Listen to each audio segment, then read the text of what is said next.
Thanks for clicking on this video. In today's video, you're going to see me draw a science facility underwater in a design of Starfish. And I'm going to rewind the time so you can check out the art process. Alright everybody, welcome back to another day of daily sketching, where today we're going to be working on Inktober once again. And today is day 7, which the topic is Starfish. So why don't I go ahead and start with a sketch today, like a person here with a scuba gear, finding out like a Atlantis starfish-like shape building. Starfish-like shaped building underground. So this side you have the person, so I'm going to draw the starfish-like Atlantis building across. I think what's important is I should curve it around a big landscape, because starfish, they're rather flexible. I wanted to show that in the architecture. So I noticed that starfish, they have a nice suction leg around here, and it's sort of curling up like that. Okay, so I got the overall shape down. This part is slightly empty, so maybe I'll go ahead and add some coral reefs around here. So I think that the raft is done. Why don't we go ahead and start by inking things? We're going to use my trusty old 05 as per usual. Now I think I'm going to start with his ears. Make it shiny. Let's add in some textures. We'll have some detailed here. Usually they're a normal tube shape, but I'm going to make it jaggedy so I could add some interesting details here and there in the drawing. And it's also to create some illusion that it looks pretty detailed.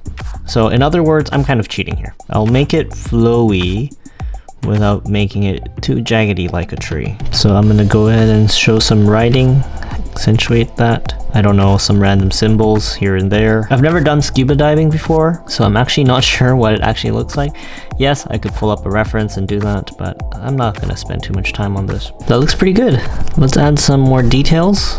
Let's go ahead and move on to the main drawing, the starfish. Now this is like a science facility underwater in the shape of a starfish. Here I'll try and add like a observation deck that's facing the bottom side of the floor. And maybe in the horizon line I'll actually add some mountains to show that it's deep underwater. And maybe I'll add a window on the top side as well. Okay, I want you to imagine being in here and you look at the top side, you see ocean on top of you. That will remind you that you're actually underwater instead of being in some random confined prison. That's very important in architecture, to remind your people where they are. Like, I mean, sometimes you don't want to do that, but generally it's important to tell the visitors or the users of the building that they're in a local area or they're in a mountain area, because architecture has their own properties depending on where they are built, and based on that you can evoke certain kind of emotions here and there. Initially I thought I was going to do Patrick Starr's house in like a more futuristic modern way.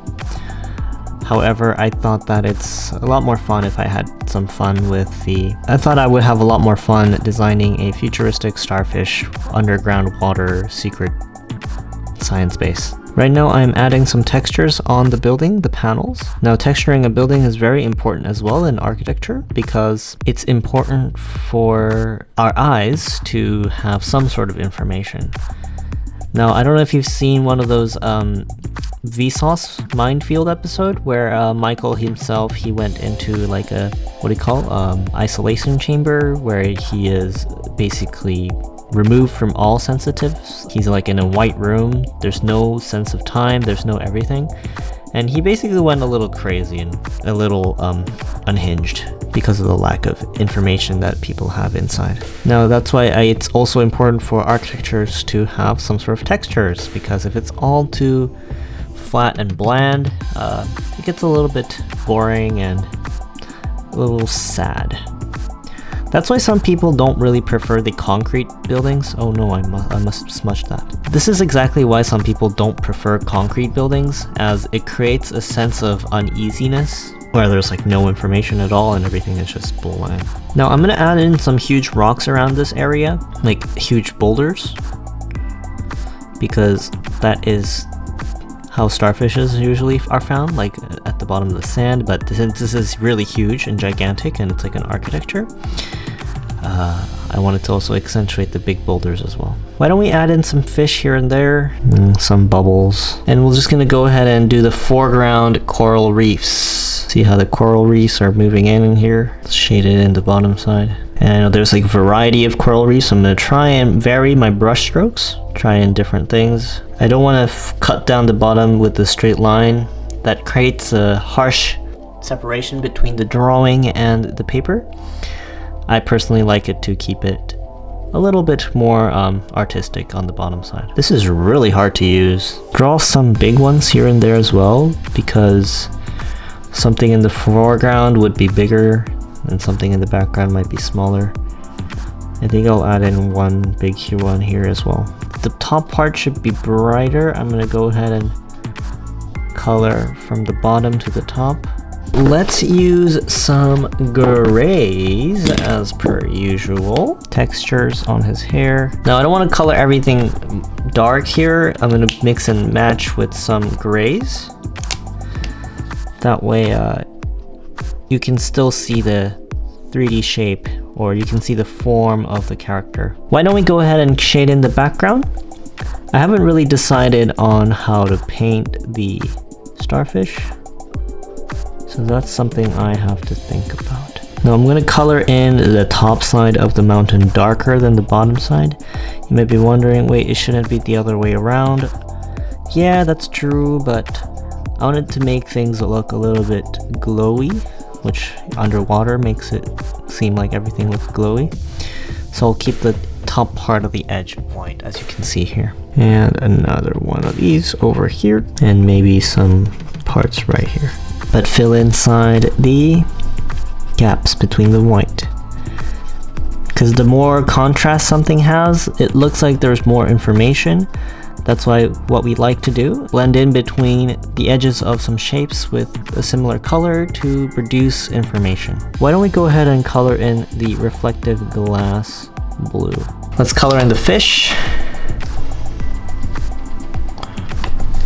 Oh look, just doing that looks like small fish. That's funny. I want to add more fish. That's pretty. That looks like fish. Okay, let's add some more fish in the foreground. Maybe smaller fish right here. Okay, voila, all right. I'm gonna go ahead and accentuate some of the edges here. All right, and then let's accentuate the starfish building. Now the parts that I kept it bright and white is now filled in with blue.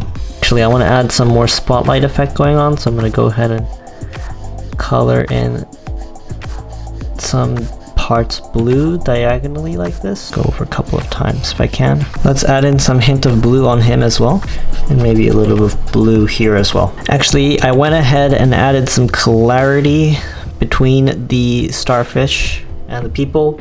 So from afar, you can sort of see the starfish shape in the drawing, and it's the main part of today's Inktober, so I decided to outline it a little bit thicker than usual. Might have ruined the drawing, might have not, I have no idea, but I think it looks pretty okay. Anyways, I hope you guys enjoyed today's video.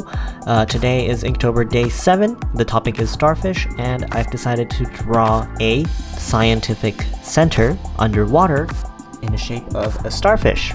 So, I'll see you guys in another video. If you liked it, please leave a like, comment, do all the things I usually do, and see you guys around. Bye-bye!